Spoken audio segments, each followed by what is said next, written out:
வணக்கம் நண்பர்களே, welcome to MIMTPT real estate Chennai. நம்ம பார்க்க வந்துட்டு ப்ராப்பர்ட்டி பார்த்திங்க அப்படின்னா ஒரு இண்டிவிஜுவல் வீடுங்க.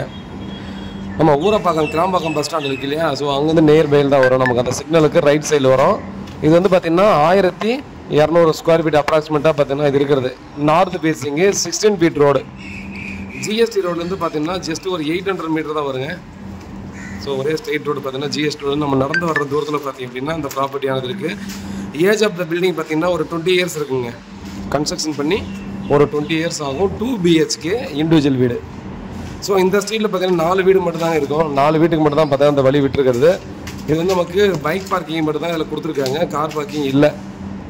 ஸோ இதில் வந்து பார்த்தீங்கன்னா வீட்டை சுற்றி நல்லாவே ஸ்பேஸ் கொடுத்தாங்க, கன்ஸ்ட்ரக்ஷன் பண்ணியிருக்காங்க. பின்னாடி தென்னை மரமும் இருக்குது. அதே போல் பார்த்தீங்கன்னா சின்னதாக நல்லா ஒரு பேசேஜ் மாதிரி பார்த்தீங்கன்னா சைட்லேயும் கொடுத்துருக்காங்க. கிரவுண்ட் ஃப்ளோர் மட்டும் தான் இருக்குது. இது வந்து பார்த்திங்கன்னா நம்ம வந்து பஞ்சாயத்து அப்ரூவல் இருக்குது. நமக்கு லோன் வேணாலும் பார்த்தீங்கன்னா இதுக்கேற்ற மாதிரி நம்ம அரேஞ்ச் பண்ணி கொடுத்துக்கலாம்னு சொல்லியிருக்காங்க. 70 லட்சம் சொல்கிறாங்க. ஸோ ஜஸ்ட் வாக்கபிள் டிஸ்டன்ஸில் பார்த்தீங்கன்னா அந்த ப்ராப்பர்ட்டி இருக்குது. ரேட் உட்காந்து பேசி நம்ம நெகோசியேட் பண்ணிக்கலாம்னு சொல்லியிருக்காங்க.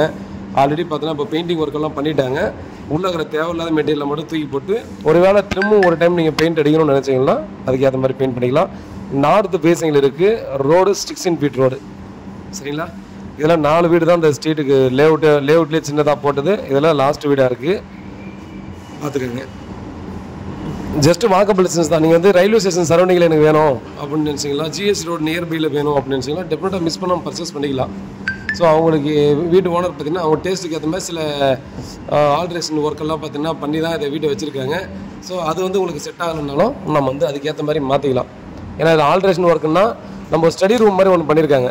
கிச்சன்லேருந்து பார்த்தீங்கன்னா ஒரு டைனிங் ரூம் வந்து ஸ்டடி ரூம் மாதிரி பண்ணியிருக்காங்க. அதுதான், அது வேணும்னா நீங்கள் யூஸ் பண்ணிக்கலாம். இல்லை தேவையில்லை அப்படின்ற பட்சத்தில் பார்த்தீங்கன்னா அதை மட்டும் ரிமூவ் பண்ணிவிட்டு நம்ம டைனிங் ரூமாகவே பார்த்தீங்கன்னா பெருசாக யூஸ் பண்ணிக்கலாம். அந்த மாதிரி தான் வச்சுருக்காங்க. நம்ம வீட்டிலேருந்து வெளியே சைடில் போகிறதுக்கும் பார்த்தீங்கன்னா பேசேஜ் கொடுத்துருக்காங்க. அதனால் பார்த்தீங்கன்னா நல்லா தான் இருக்குது. ப்ராப்பர்ட்டியை பொறுத்த வரைக்கும் பார்த்தீங்கன்னா குறை சொல்ல முடியாது. கிராக் இந்த மாதிரிலாம் எதுவும் பண்ண முடியாது, பார்க்க முடியாது. இன்னும் 30 வருஷத்துக்கு யூஸ் பண்ணால் கூட பார்த்தீங்கன்னா அந்த வீடை டெஃபினட்டாக யூஸ் பண்ணலாங்க. ஸோ அந்தளவுக்கு பார்த்தீங்கன்னா கன்ஸ்ட்ரக்ஷன் நல்லா இருக்குது. மேலும் வீட்டுக்கு கால் பண்ணுங்கள்.